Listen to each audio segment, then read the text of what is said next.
Hi dear students, MD शाद Ali here. Students, आज हम लोग एनसीईआरटी क्लास 10 एक्सरसाइज 5.2 का क्वेश्चन नंबर 4 को सॉल्व कर रहे होंगे और देखेंगे कि इसे कैसे सॉल्व करना है। तो आइए इस क्वेश्चन को आज हम लोग सॉल्व करते हैं।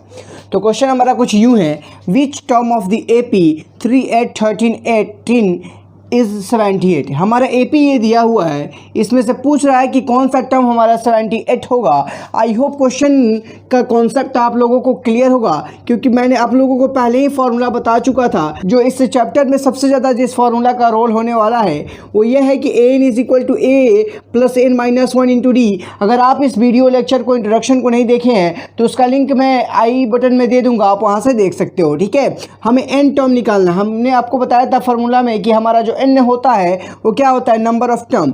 ठीक है, तो an इज इक्वल टू हमारा दिया है 78 और a हमारा क्या है, इस एपी में a क्या है, जो हमारा फर्स्ट टर्म है 3, और कॉमन डिफरेंस के लिए हम क्या करेंगे, a2 minus a1, 8 minus 3 is equal to 5। I hope यहाँ तक क्लियर है। तो जितने भी रिक्वायरमेंट थे हमारे इस फार्मूला के वो हमारे मिल चुके हैं और n हमें क्या करना है, फाइंड आउट करना है। ठीक है, यहाँ पे आप देख लेते हैं इस क्वेश्चन को। an is equal to a plus n minus 1 into d. an हमारा क्या है स्टूडेंट्स, an हमारा है 78, a हमारा क्या है 3 प्लस n माइनस 1, n हमें फाइंड आउट करना है, और d हमारा क्या है 5। यहाँ से आपको क्या मिल जाएगा students, 78 is equal to 3 plus n minus 1 into 5।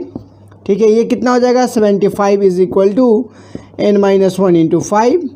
ठीक है, ये कितना हो जाएगा, 75 divided by 5 is equal to n minus 1। I hope यहाँ तक आपको कॉन्सेप्ट क्लियर होगा।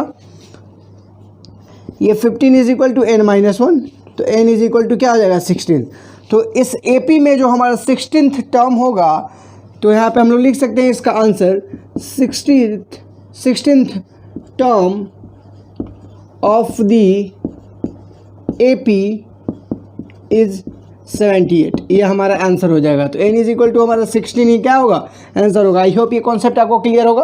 अगर आपको कहीं भी डाउट है तो आप कमेंट सेक्शन में पूछ सकते हो।